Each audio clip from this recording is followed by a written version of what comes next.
right, Pitboss Review number 10, The Struggle of an Average Man Attempting to Surf the Age of Quarrel. This is Pat Pitboss. Thanks for tuning in. This is our 10th episode, and I believe I am here once again with my better half B, sitting silent in the background. She will not be too talkative. Every once in a while she might throw out something, but she really doesn't want to be on the microphone. She doesn't trust her oratory skills, I guess. She's like, I hate my voice, and a lot of people do. I have a hard time getting guests to come on this podcast sometimes because they do hate their own voice. And me, I'm a bit of a narcissist. I'm a work in progress, so I love my own voice, and I think I've got really important things for everybody to hear. So here I am once again talking about the downward spiral of Western culture and how you, I, and maybe your dog can work towards becoming better people, better beings than we were once before. And depending on the system that you adhere to, the spiritual philosophical system, maybe you can avoid coming back as a dog in your next life, and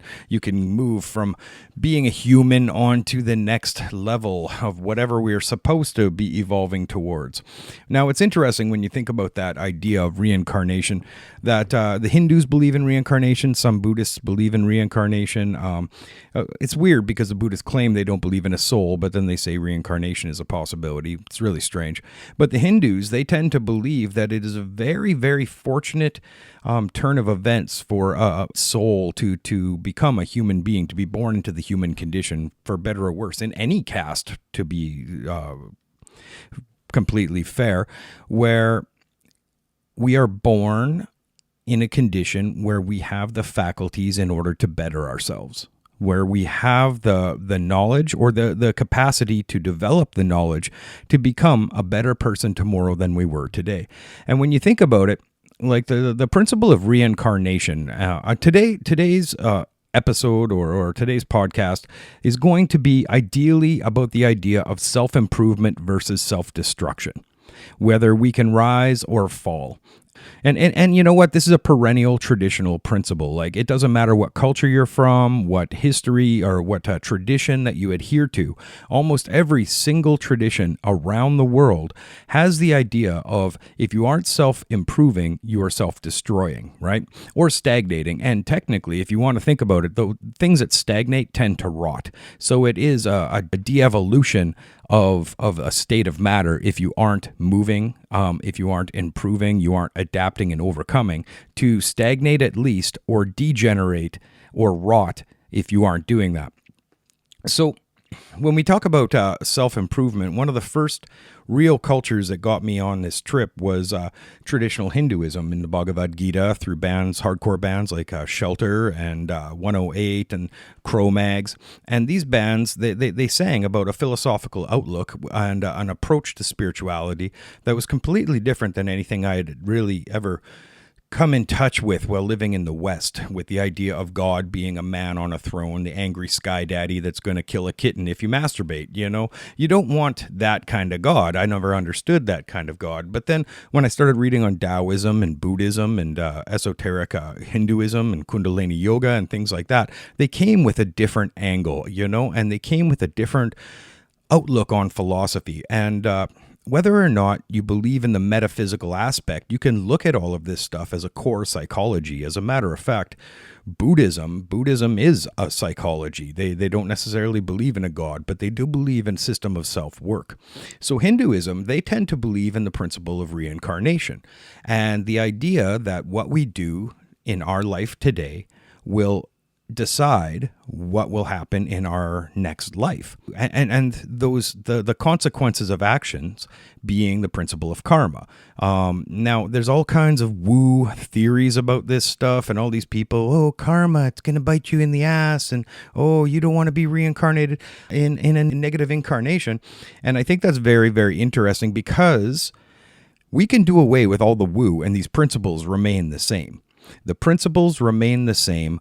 So if you think about how I wake up tomorrow is the direct result of the decisions I make today. The person I am in the morning is legitimately the direct result of whatever choices I made today, and who I am today is the result of the choices I made yesterday, and the person I was yesterday is a result of the person I was the day before. So if you think about the principle of karma, the principle of karma can be dialed down to the very physical, very physics-based.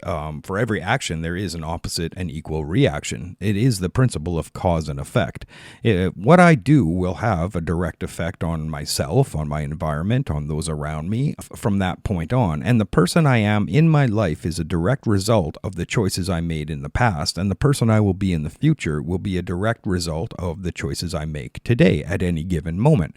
Now, I imagine that the old holy men in India, or even before India, from the northern areas of Iran, or even up in the Caucasus Mountain region of Siberia, the Asian Siberian shamans, they had probably worked this principle out. By the time they brought the Rig Veda down, right, in their first chariots, they probably had figured out that if I wake up today as a result of what happened yesterday, then the logical, analogous idea, if I go to sleep forever, which is death, then if I wake up, I will be the result of what I was yesterday or the life before. And so the principle of reincarnation was likely based on that. And I don't like to speculate. I don't know. I've never died, maybe I have, but as far as I know, I've never died. But I do know concretely who I am tomorrow is a direct result of who I am today. And at any given time, I can choose to try to make a better decision today to be a better person tomorrow, as opposed to making a horrible decision today to be a worse person tomorrow. I can do this physically, emotionally, intellectually, or spiritually, and in a holistic sense. Or hell, I can even start viewing myself as a holistic person and not purely material, and make better choices today to be a better person tomorrow. And that self-improvement model in Hinduism also carried over to no matter what caste you belong in or what you were born into, if you do your duty to the natural order, which is dharma, and to the natural law, and you live a righteous life, then you will accumulate whatever merit in this life to be born into a fortuitous rebirth in the next life. Now, again, that goes into the woo idea, the metaphysical idea, which there is no tangible proof for. But again, I think I mentioned it in previous podcasts. The Buddhist model, when Buddha came along, he was kind of like an upstart to the existing order, a lot like Jesus was in the Jewish order that existed before him. And Buddha said, any person who does a diligent effort to improve their life can achieve the ideal of nirvana in the span of one lifetime. He said he had done it. The Siddhartha Gautama, the prince, he left his palace of luxury and everything, all of his needs being met, because he saw suffering, and he saw sickness, and he saw old age, and he saw death, and he wanted to understand why that happened.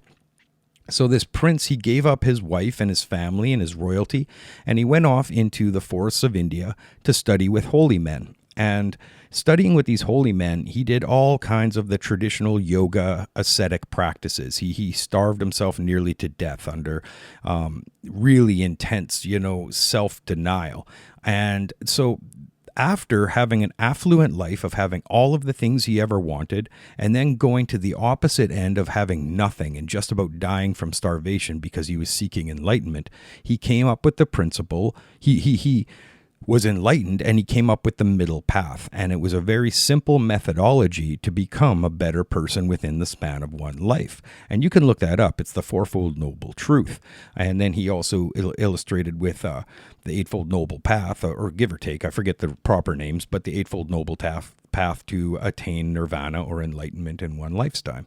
Now, these are the Indian models, which tend to be pretty regimented, and they're hard and fast self-improvement methodologies. Like if you go through yoga ethics and you go through the Buddhist ethics, they definitely have a lot of do and do not, right? And that's it's a pretty hard, almost some would say a militant attitude on self-improvement versus degeneration, a generative impulse, an upward flow versus the downward flow of impurity, right? And it's interesting, in India there is actually holy sects of holy men, of sadhus and rishis, which are called the Agori. And the Agori are spooky dudes. They hang out in like the cremation grounds. They practice cannibalism. They do necromancy. They do all of this stuff, but they're very ethical about it because they don't harm anybody but themselves.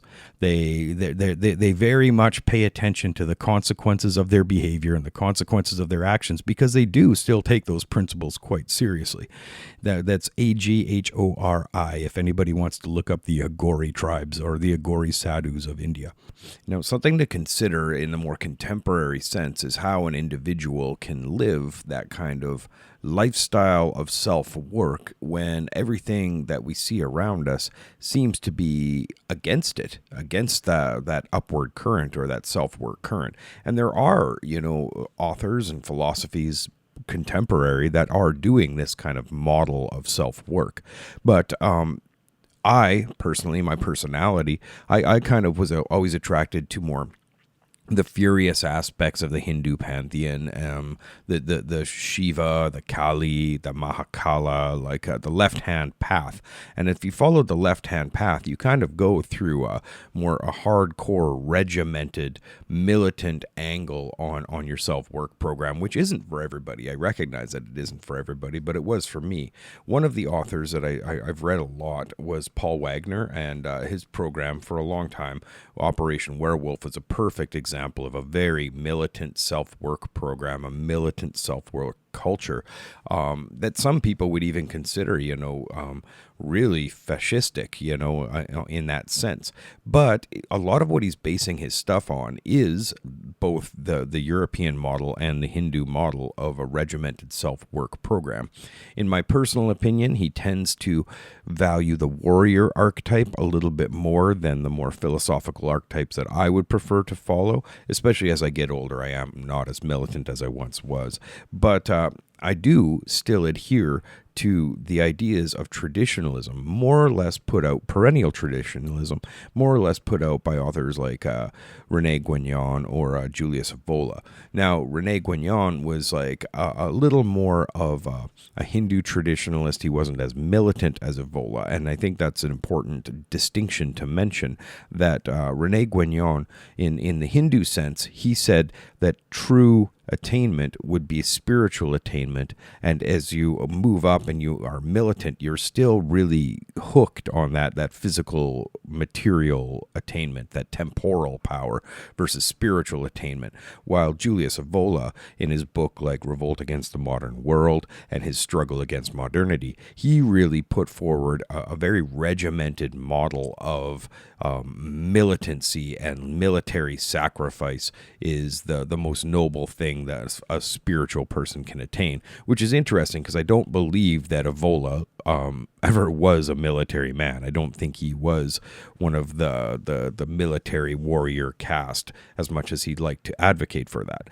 But that is the more contemporary models of this sacred perennial tradition in a modern sense. Don't get me wrong, you do also have certain authors, holistic psychologists like you see on Instagram, that are advocating for a more mellow self-work program, that self-help affirmation kind of thing, which isn't as regimented as like the Hindu model or, the contemporary militant model.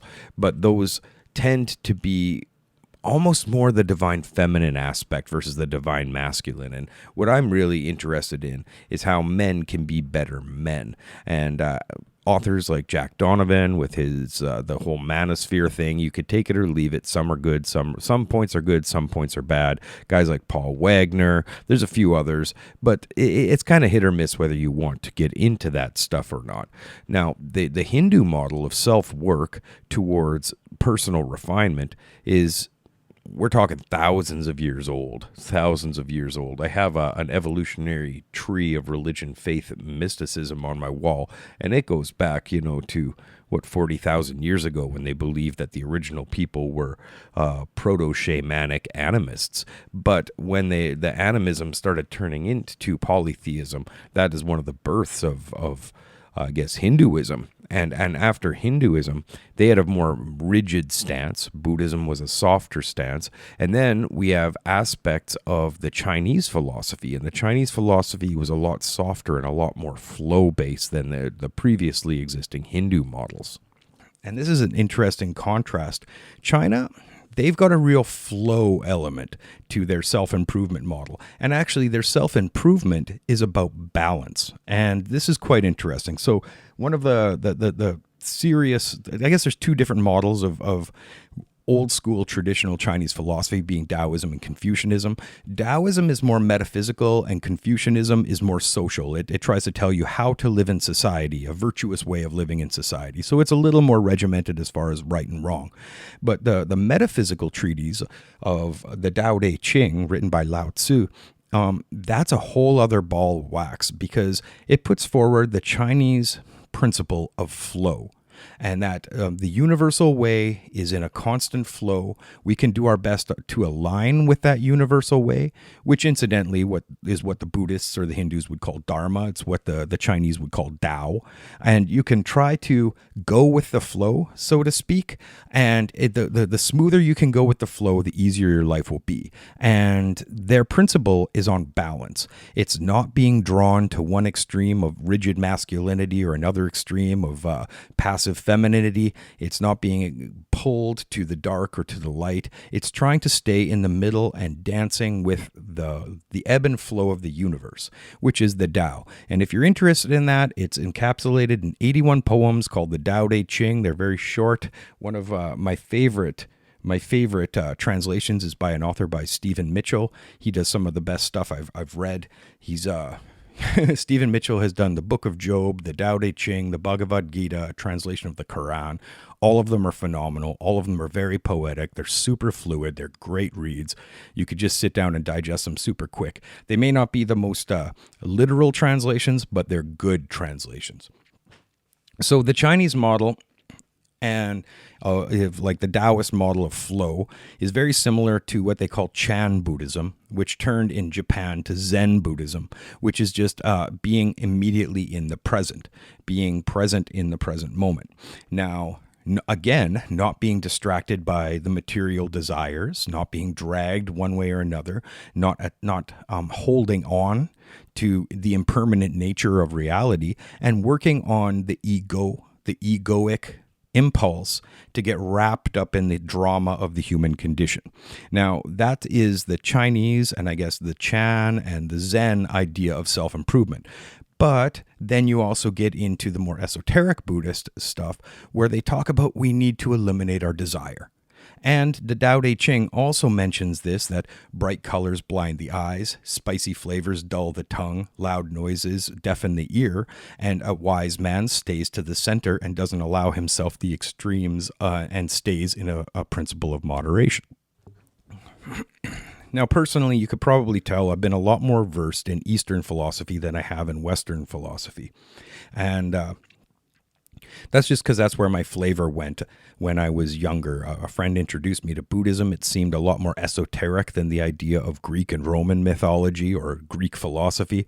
I never went to university. I just studied on my own. So most of my interest lies in the different aspects of Eastern philosophy, Taoism, Buddhism, Hinduism. But there is a principle in the Greek philosophy of thumos, and thumos was demonstrated in the athletic ideal, the heroic ideal of self-improvement, when we got to the point where thumos was chest. How much of a chest does an individual have? Because a developed chest represented the willpower to achieve great things. It was the principle of accomplishment, of heroism, of creativity, of being able to overcome hardship. And those men without thumos, without chest, lacked the skill, lacked the heart, which is interesting because heart also corresponds with the Japanese principle of kokoru, which is heart, but that they consider it also spirit, like the amount of kokoru that is in art is the amount of spirit that is imbued in art, and they call that heart kokoru is heart. But in Greek, they have the principle of thumos, which is also the amount of heart that the person has as developed in a physique, as in a physical physique. Now, you keep in mind that a lot of the Roman and the Greek philosophy was very physical heroism based. Like they had the idea of the Olympian gods, like well, you think about the word Olympian now, it's an athletic accomplishment. You need to be a heroic in a physical sense, and your spiritual heroism is reflected in your physical heroism.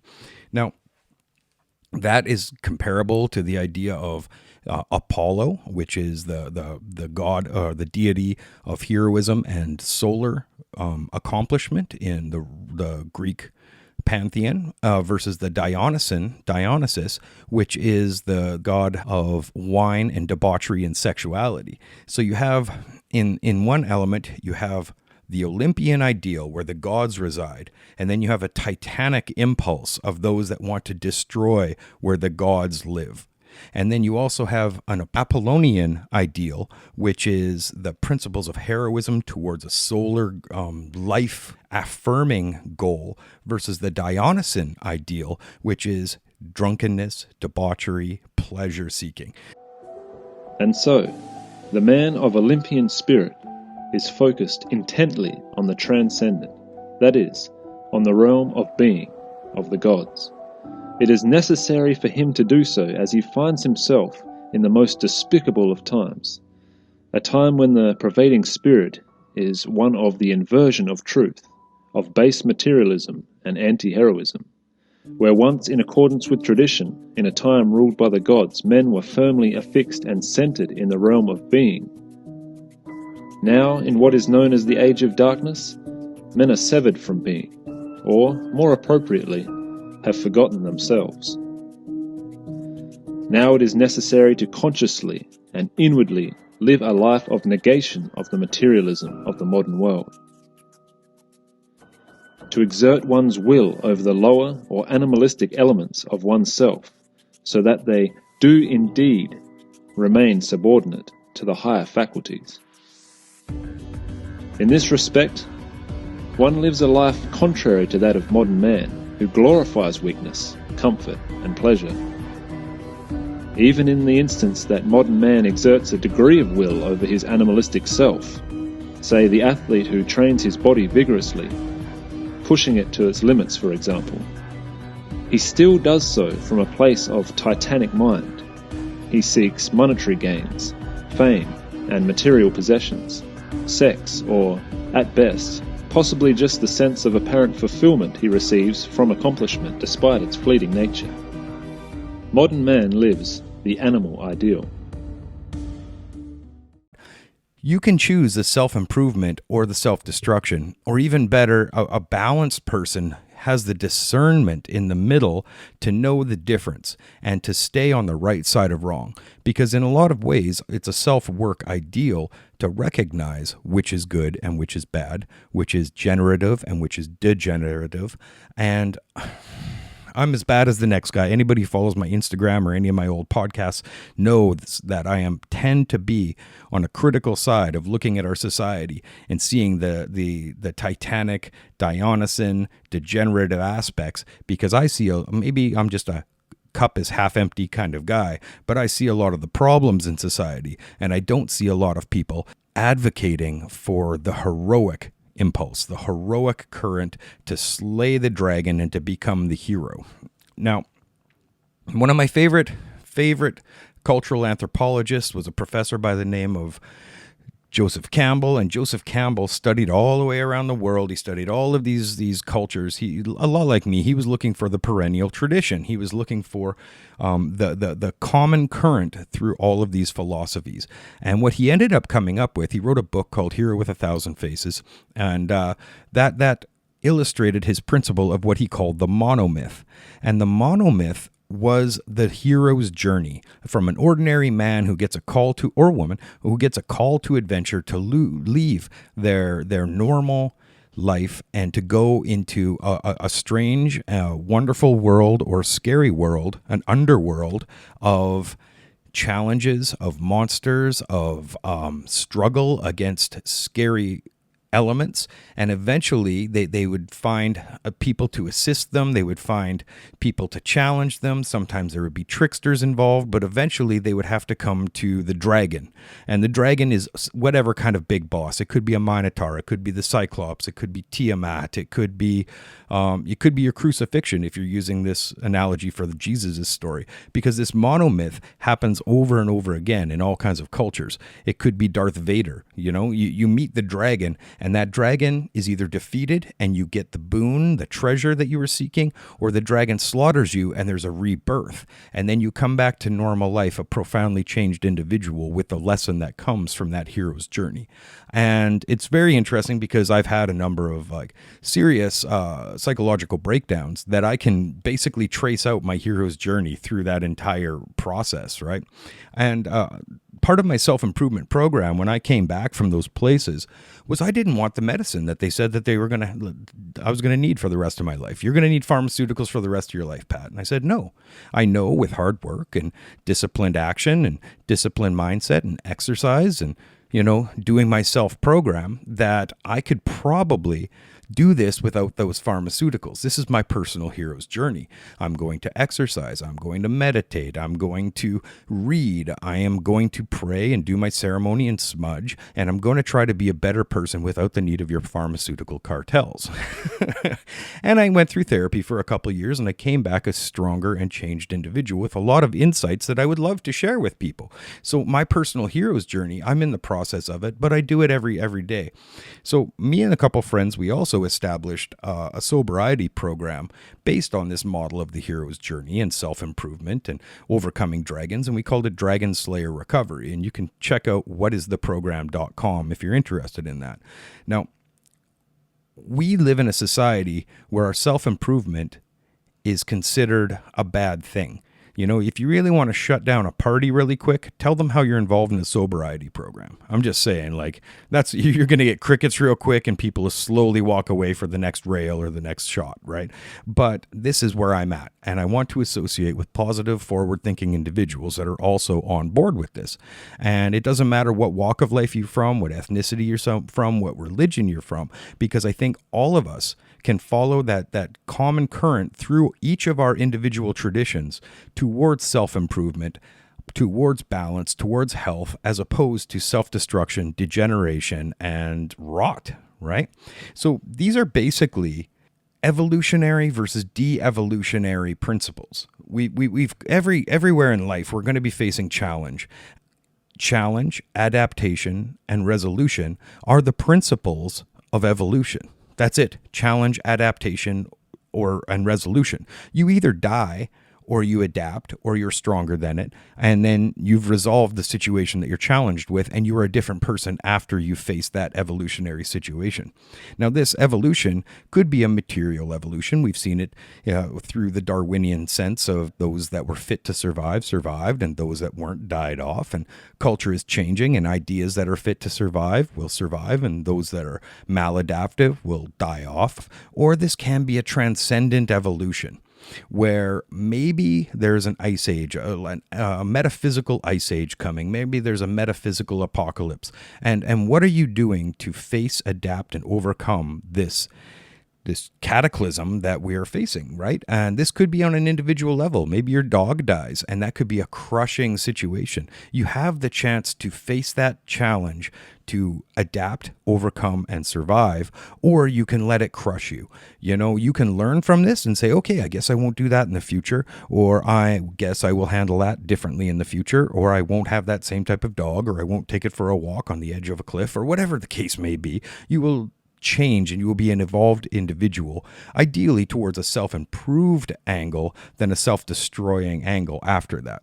So you have these creative or destructive tendencies, an evolutionary or a de-evolutionary current in each of us. And these can generate creativity, generate health, generate balance, generate understanding and compassion in our lives, or we can degenerate towards unhealth, disease, hatred, violence, destruction. And I guess those two principles would be the Olympian nature or the Titanic nature in the Greek model, enlightened values versus animalistic values, in, I guess, the Hindu model.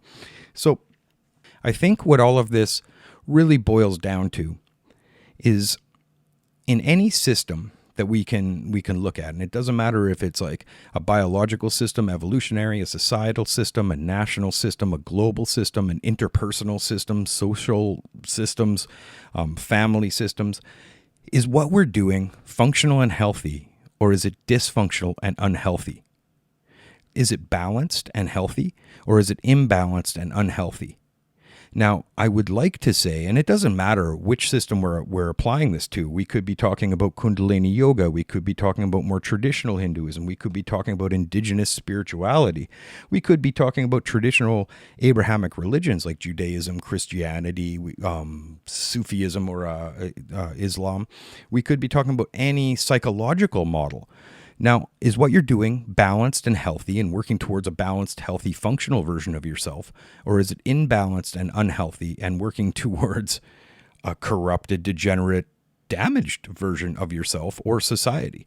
Now, we can move on a constant forward trajectory with purposeful intent and force ourselves to become better than we were yesterday. Or we can stagnate and we can just do nothing. Or even worse, we can kind of dive into our hedonistic, animalistic nature of materialism and become a force of degeneration for ourselves and those around us. What we can do, we can make decisions today that's going to leave us sicker and more damaged tomorrow. And wouldn't that be a negative karma, a negative repercussion, as opposed to making a move forward with purposeful intent towards better decisions to become better yesterday or tomorrow than we are today? We should never underestimate the power of focused intention. I got this from my girlfriend today. She's like, don't underestimate that, Pat. Like the power of focused intention. And the power of focused intention is the same whether we're talking about the philosophy of modern psychology, the philosophy of neurolinguistic programming, the philosophy of hypnotherapy, or if you want to get kind of woo about it, the philosophies of traditional Kundalini yoga, Buddhist meditation, Taoist meditation, Sufi prayer. All of these have to do with the power of focused intention. When you're doing the rosary, is the same as a practice of affirmation. It depends on what you want to reprogram or to reinforce in your personal programming in your life. Now, there's a lot to be said for utilizing and strengthening our willpower. It literally is our will to power, right? So these little tiny exercises, let's say like intermittent fasting or going to the gym or being more conscious when you communicate with somebody or, eating better or not drinking as much, giving up cocaine. All of these little tiny things are kind of like weaponry in a war to reclaim your health and your balance. These are little tiny weights that your will are picking up so you can become stronger when faced with bigger obstacles. This is our hero's journey, is to strengthen our willpower, to strengthen and to be able to focus our intention to achieve what we want in life. Because if you don't do that and you're defeated by the smallest challenge and you're saying, oh my God, I live in a situation of victimhood and everything is on top of me and I just can't cope. Well, guess what? You defeated in life. You've been defeated in life, and I hope that life is what you wanted, and that's what you want to pass on tomorrow. That's where you want to be. That's where you want to be next week. God forbid that's the lifestyle you want to pass on to your children and their children and create intergenerational trauma, as opposed to the model that says, hey, I can do better than I did yesterday. I'm going to focus on being better than yesterday. I'm not going to lose my temper so much. I'm not going to eat horrible food. I'm not going to encourage those around me to be afraid of me. I'm going to be a better person. And by focusing on that idea of will to power to be a better human being, you legitimately create that reality in you. This is the idea of mantra, prayer, affirmations, all of it. All of it is the exact same thing. But once again, Social media undermines all of this. It undermines all of this. We become so distracted by what other people are doing, by how other people look, what other people want to achieve in their lives. And we figure in order to fit into our society, we need to compete with the Joneses. Or even worse, we're competing with people that aren't even down the street. They don't have the name Jones. They're like whatever, the latest celebrity star with their Botox lips and gelatin-filled boobs and, their grills on their teeth and they're waving guns around. These are the people that our society are emulating because we're being told to emulate them. Now, where is the model towards self-improvement? The fact that gangster rap outweighs conscious rap really blows my mind. Punk rock is gone. The ethics of punk rock has been thrown out in exchange for some 41 or whatever that band is. The idea that all the punk rockers I know no longer question vaccine. They're just like bootlickers that say, oh yeah, well, you got to do what the government says, man. It's a greater good. Like, where did that come from? Where is your critical thinking? Or the idea that heavy metal once used to have something to say. It believed in something, and now it's just a pale replica of whatever footsteps they're stepping in. So these people are distracted by popular culture, and they're also distracted by the politics and the economics of what we're being told to give a shit about. And I'm as bad as the next guy, and I mentioned it before. I get dragged into that negative mindset of, oh, we're living in a degenerate culture and all of this stuff is just dragging us down, which I do believe. But at the same time, my purposeful intent could be geared towards creating the world I want versus bitching about the world I don't want. Because we're all bitching about the world we don't want. We're so wrapped up in our politics and our economics and our judgments and taking the right and wrong side, we're not really building the world we want. We aren't creating the gardens. We aren't creating the food. We aren't creating clean water. We're not creating housing. We're not creating our core physiological needs that we will need to survive if these systems all fall apart. We're just sitting on social media screaming about it. It's almost like a hobby. Right? So we have to shift our mind from that materialistic argument towards finding transcendental joy in that self-development programs, whatever it is, in education, in physical strength training or fitness training. You can find it in your emotional development, having heart-to-heart conversations with those that are close to you, your intellectual development, becoming educated on things that you weren't aware of, and legitimate education. The internet seems to have fostered this attitude of people that say, well, man, you got to do the research. Well, the people that are saying that are the people that read headlines. They're the people that are reading memes for the research. They don't know how to research. They've never read a straight up academic article before. They don't know how to read the science, but they're the first people to tell you, oh my God, just do the research. There's a YouTube video I saw. So you could read some books, or even better, move back from all of the politics and economics and the social justice arguing towards your core transcendental principles. The transcendental principles of rising or falling, being better, yes, being better tomorrow than you were today. Now, there is a principle of traditionalism versus modernity. Modern culture advocates industrialized technology. It advocates consumer materialism. And we've done away with our transcendental metaphysical self, like the philosophical questions, the philosophical conversations of the East and of the West, of Greek, of Roman, of Hindu, of Indian, of China, of actually the Middle East, like the Middle Eastern principles of Sufism and Islam. We don't even know about them. Like the Abrahamic offshoot of Islam. We don't even talk about what Sufism believes about God because we're told so much to stay away from this current of sacred tradition that has come from thousands and thousands of years of history and replace it with a modern technological materialism that we now have in our society. When the idea and the principles of transcendental knowledge, of psychology, of self-work, and rising current of a developing generative person has been disregarded in exchange for, if it feels good, do it. If it feels good, do it.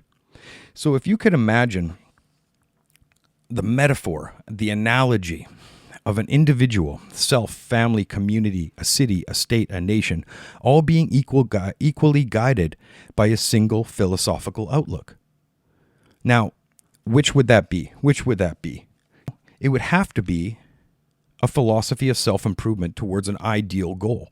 You would have to set up what the ideal self would look like, what the ideal family or community would look like, what the ideal city would operate, what the ideal state or nation would operate like.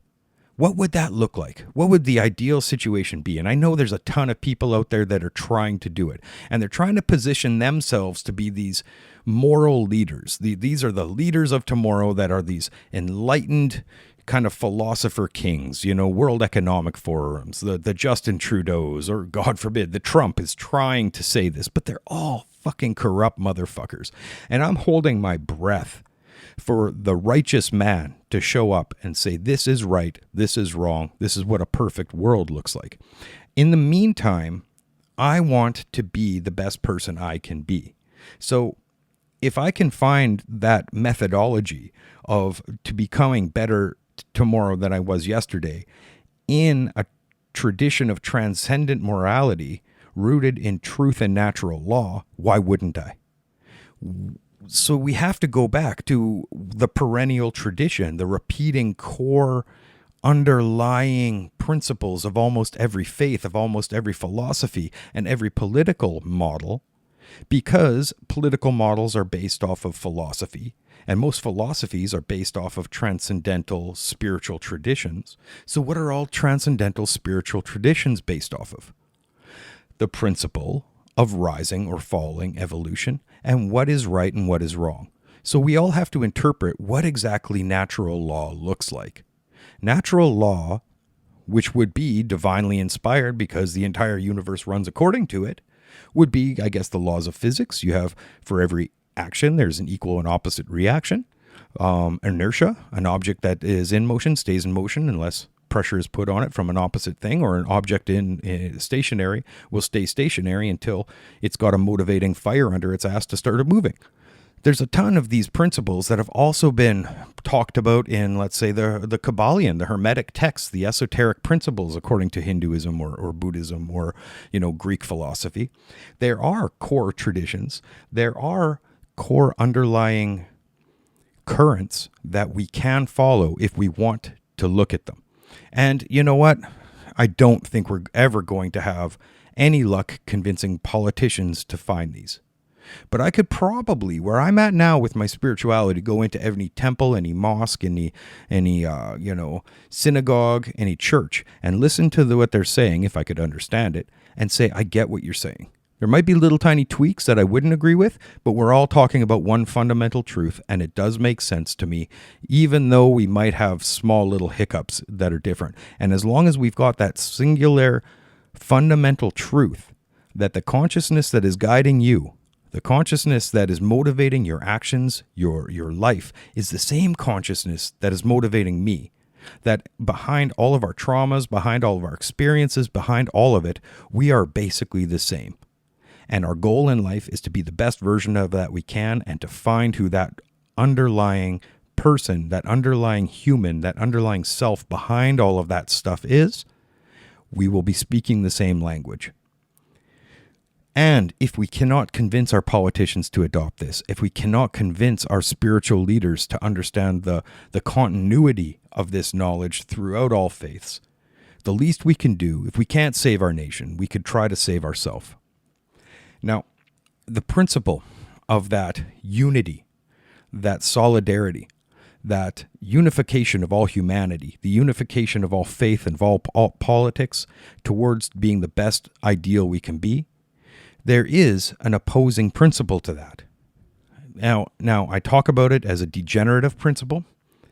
Personally, I do not trust the agents of chaos.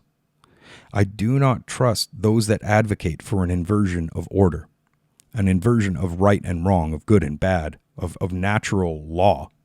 I do not trust those that would destroy with nothing to offer in terms of creation. They aren't creating anything new, they're just corrupting good. Now, that principle, that current towards chaos as opposed to order, the principle towards degeneration and rot as opposed to growth, it goes by many names. J.R.R. Tolkien had said that evil cannot create anything new. They can only corrupt and ruin what good forces have already made. And I think we need to look at this because, the term evil, and I said it on a podcast when I was doing Bad Ideas, Good Stories a while ago, and I literally got laughs. The term evil has gone out of style. And progressively in our society, I'm seeing the things that used to be unequivocally evil being justified, being slowly normalized, being totally subtly through semantic academic language weaseled into mainstream society. The idea of fucking children. Where did that become normalized? We're now using the term minor attracted person. I saw this video or heard the audio of, I think it was a grade 10 teacher reprimanding one of her 16-year-old students for using the term pedophile because it was politically incorrect. Stop it, Diego. We're not going to call them that. We're going to call them MAPs. No. Minor attracted persons. No. So don't judge people just because they want to have sex with a 5-year-old. We see people trying to lower the age of consent.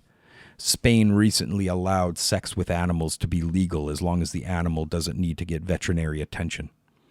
So this is a move towards abnormality. It's a move towards unnaturality. It's a corrupt element of the human animal moving away from that transcendental tradition that's been happening for thousands of years towards some of the most degenerate hedonism that happens when empires fall. And this doesn't matter if it's the Roman Empire or the Weimar Republic in Germany. What happened after the Weimar Republic when the rational individuals didn't stand up early enough to say stop it? That pendulum swung to one of the most atrocious regimes that we've ever known that did some of the worst genocidal stuff to a very specific people that they could blame. Now, if you don't want that to happen, we need to start becoming balanced again.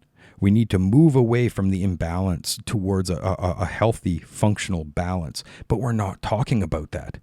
We're not talking about how it is for a rational person to have discernment between good and bad, because a lifestyle towards chaos is being propagated almost every corner we turn. You go down the main streets of our cities, we're inundated with advertising for the purpose of profits. You go to the doctor, they're giving you drugs for the purpose of profits. You turn on your social media, you're being inundated with propaganda to buy products or to support ideologies because it profits people. Now, Jesus threw the moneylenders out of the temple. Everything about money seems to be corrupt. It enforces materialism. It enforces the idea of consumerism, of a man is only worth what he owns. And all of those traditional systems, and it doesn't matter where we're coming from, indigenous, North American, Hindu, Chinese, Middle Eastern, they all advocate for subjugating our egoist, materialist desire in favor of transcendental virtue. Because those desires of the ego will drag personal consciousness into progressive levels of degeneration and psychological suffering if not checked. And that psychological suffering, at least in the Buddhist tradition, which I believe is what Christianity was supposed to be talking about, psychological suffering and levels of degeneration are progressive levels of hell. They're metaphysical hell states. So if you're sitting on Needle Row, on Hastings and Main in Vancouver, you're literally in hell. Every single person there is so wrapped up in their suffering and their want and their greed. In the metaphysical Buddhist symbolism, this is characterized by a hungry ghost. As a matter of fact, one of my favorite books is In the Realm of Hungry Ghosts by Dr. Gabor Mate regarding working on Maine and Hastings, dealing with addiction. But the hungry ghost is a hell state where your mouth is so tiny and your throat is so tiny, or these ghosts, their mouths and throats are so tiny, but they have these huge distended bellies that can never be full. And no matter how much they eat, they can never be satiated. And the metaphor is that they can never, it's addiction. It is the desire that can never be satiated no matter how much you try to fill it. And that is one of the Buddhist hells. So I talked on earlier podcasts, the Pitboss review, about using our desires to manipulate us. And we do have a number of animalistic desires. We have our physiological survival, our sexual and procreation. We have our drive for status before we start getting into the more transcendental virtues of compassion and understanding and insight and spirituality. And all of these can be manipulated to rise or fall. You can have a rising goal towards survival, or the degenerate mode towards barely surviving and into addiction. You can work towards getting some savings, securing a job, not being manipulated by consumerist, materialist profit mongers. You can create side hustles to make a little extra money here and there. You can turn those side hustles into self-employment.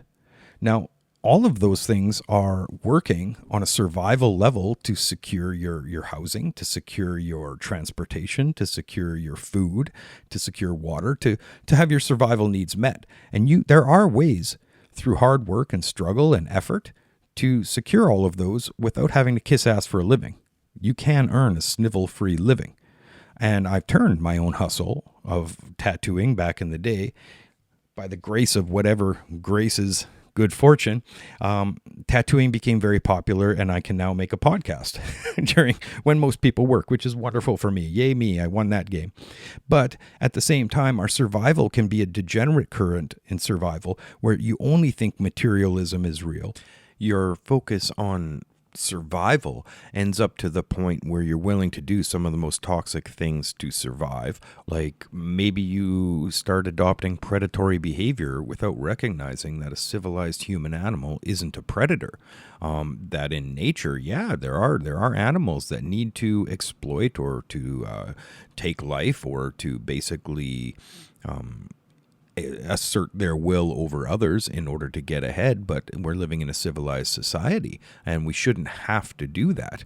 Or you are so focused on materialism, you think that there is nothing greater than materialism. There's nothing greater or more significant than the material experience of, physical sensation. And then you eat and you drink and you snort whatever you want. You shoot whatever you want. You think that this is the acme of our existence. This is the sole purpose of our existence, is to experience whatever sense pleasures we can. And then you end up addicted. You're addicted to tobacco. You're addicted to alcohol, to sugar, fat, salt.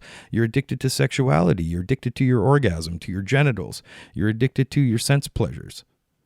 Or you could check those sense pleasures for the next level. What? Emotional pleasure, or intellectual pleasure, or spiritual pleasure.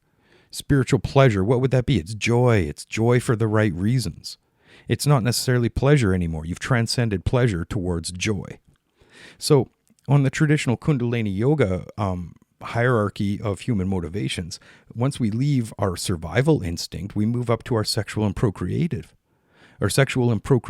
impulses. So are we preoccupied with getting laid, having sex? Well, why are we having sex? To share sex with somebody? To share joy with somebody? To have fun? Or are we doing it from a selfish inclination because I want to have pleasure out of this? If I look at somebody and I find them sexually attractive, what is my motivating factor here? That it's going to be fun to have sex with them? Or that they're going to have fun having sex with me? It's almost always motivated, if it's on a superficial level, by superficial selfish motivations. Or are you seeking to find a partner to build a future with?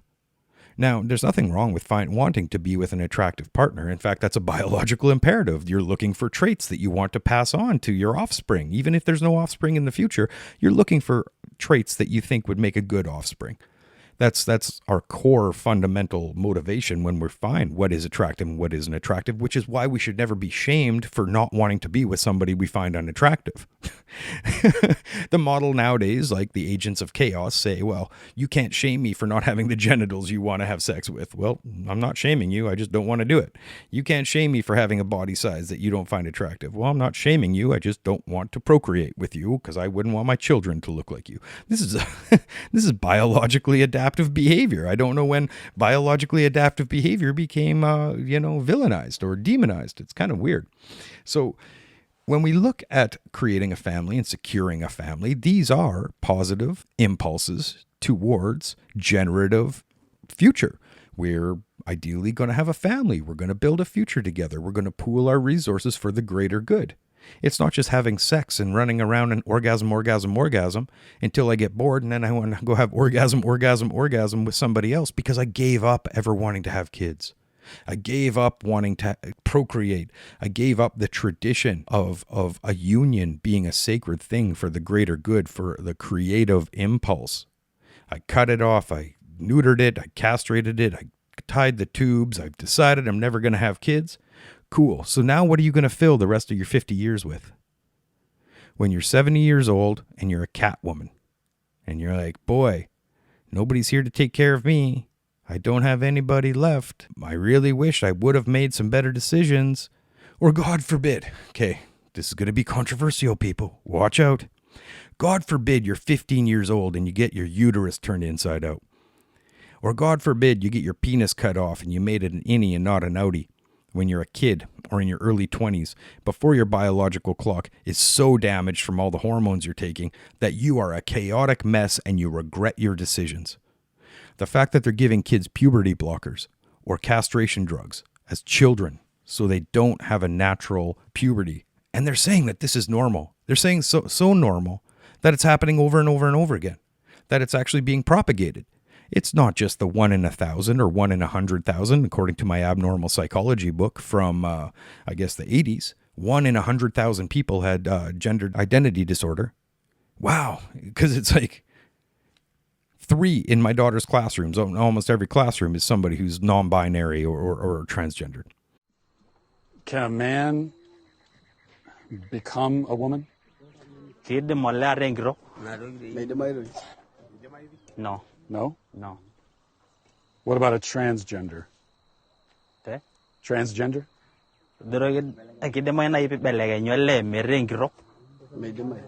No. No? It will look like if you want to become a lady but you're a man, you have something wrong in Something your mind. wrong. Something wrong in your family, something wrong in you.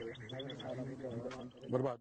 So that is an imbalanced aspect of our sexual inclinations. It's an imbalanced aspect of procreation, of love, of our self-motivated desire and pleasure seeking overriding the greater good or the natural order of things. So we can self-improve or we can self-destroy. When we move up the human principle ladder, we move up to our status seeking and our belonging in our status in ourself, in our family, in our society, in our culture, in our country. What is a positive aspect of our status? What is our positive aspect of our community place? Well, we could be a role model. Well, what kind of role model do you want to be? Do you want to be a superficial role model, get some grills, wave a gun around, have the best car on the block, Do you want to be the booty short shaking girl who's like, on in the videos, the hip hop videos, look at me, I'm a sex symbol. Oh my God, I'm an Instagram influencer. I've got however many friends on OnlyFans. I am now a role model. What kind of role do you want the young generation that you're supposedly influencing to follow?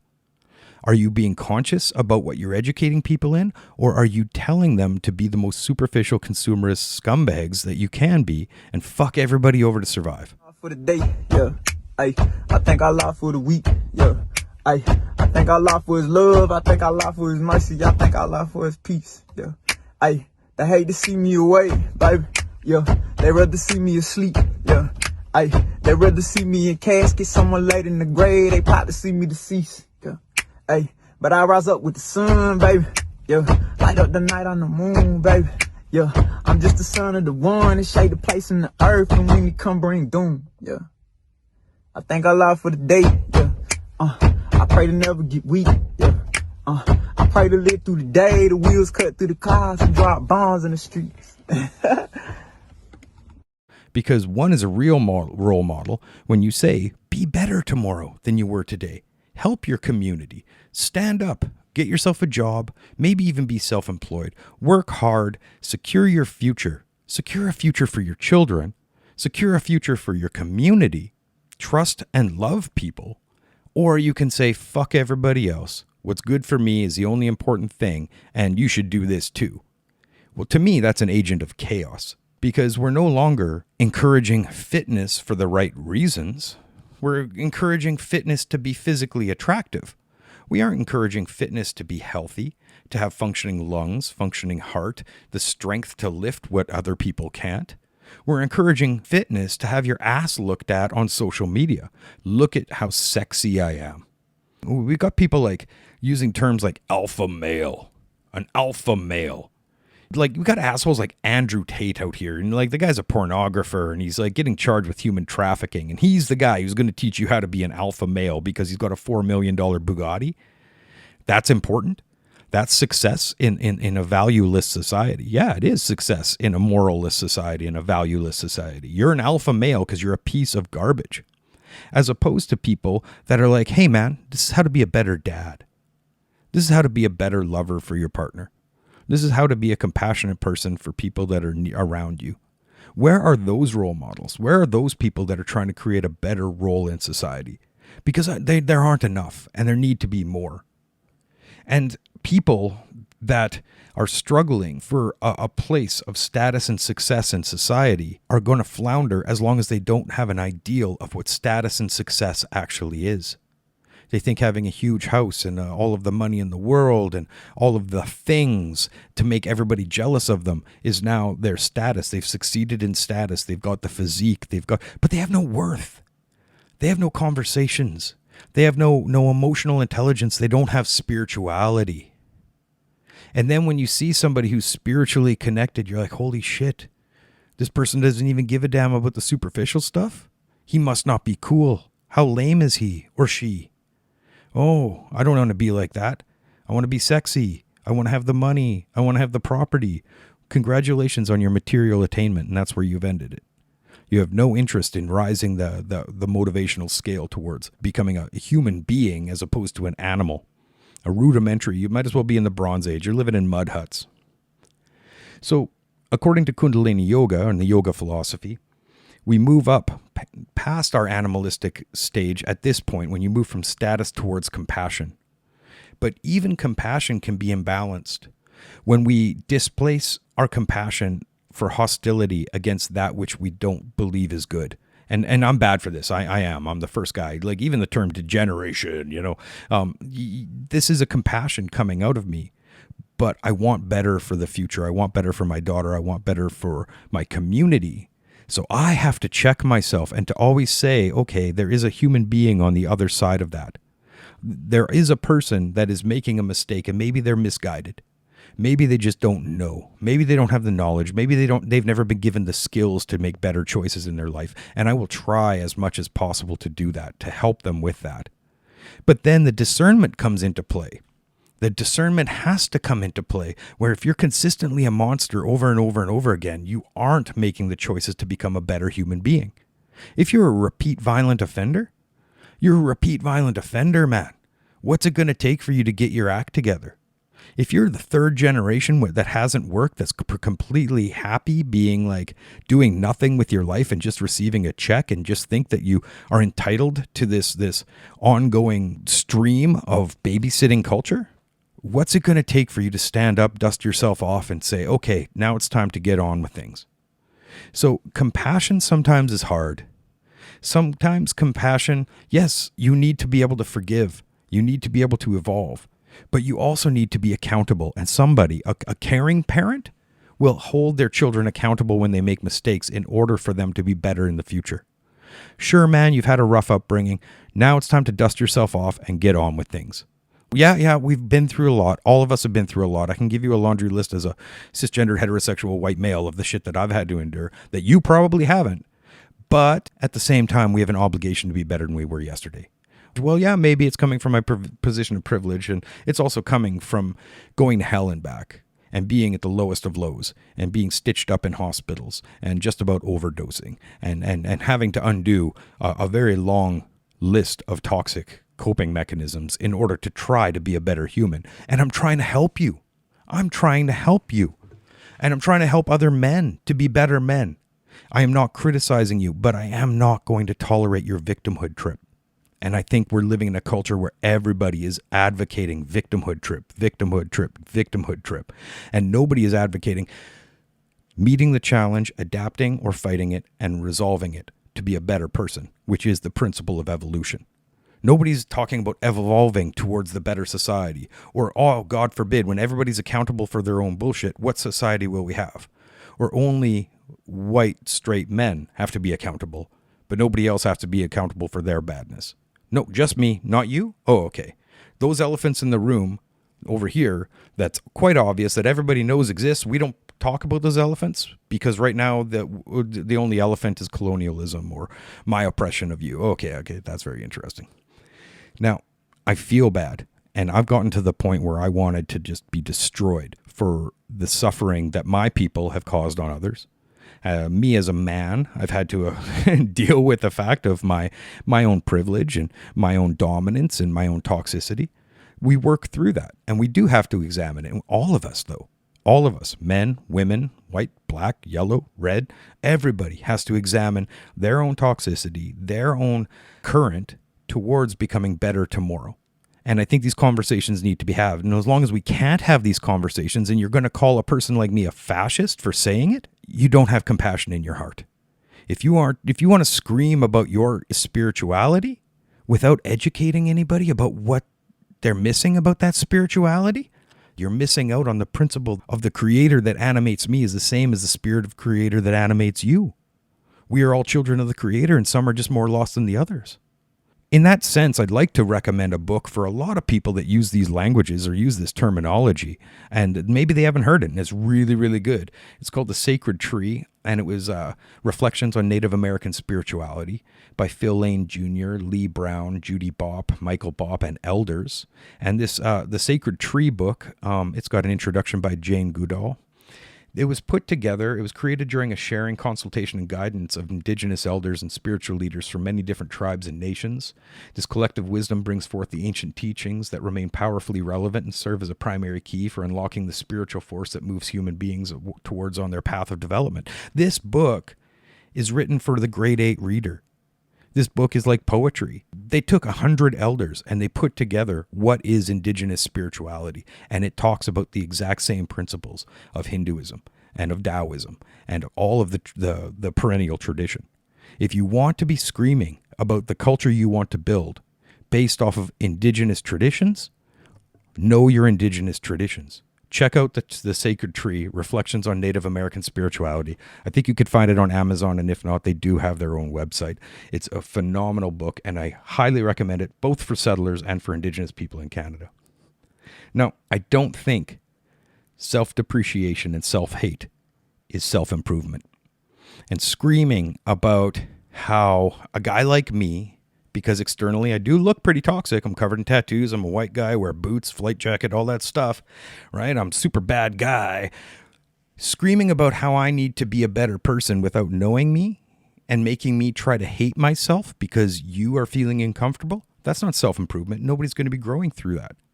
Buddhism says there is no better world through hatred. How can you build a better world through hatred? Are we working towards a self-improvement or self-destruction, or working towards an improved society or divided and hateful society? Because I don't believe this woke cult is working towards a better society. They don't know what they want to replace what they destroy with. They're hating the other as opposed to lifting their own. And I really want to advocate the idea for a healthy and balanced culture and people.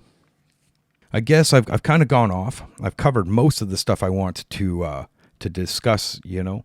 I want to circle back and go back to like the idea that like the principles of improvement are the same for the individual, for the family, for the community, for the city, a state, or a nation. That idea of self-improvement is equally guided by that single philosophical outlook, an ideal position that we should strive for, outlined by core principles of a single perennial tradition. And it doesn't matter where we come from. It doesn't matter if you're a Muslim, a Christian, a Hindu, or indigenous. Do we not all have that core idea, or even an atheist? Do we not all have the core idea that we are all children of the universe, a single universe that all deserve respect and love? I believe we do. I believe we do. And we cannot save a nation if we can't at least save ourselves. So I'm going to head out here. This has been Pitboss Review number 10. Like, subscribe. Send a message if you want. I don't know if this is going to land on anybody other than myself and my partner here, but I'm doing it anyway. Thanks for coming out. And as usual, peace, love, and granola. Good night.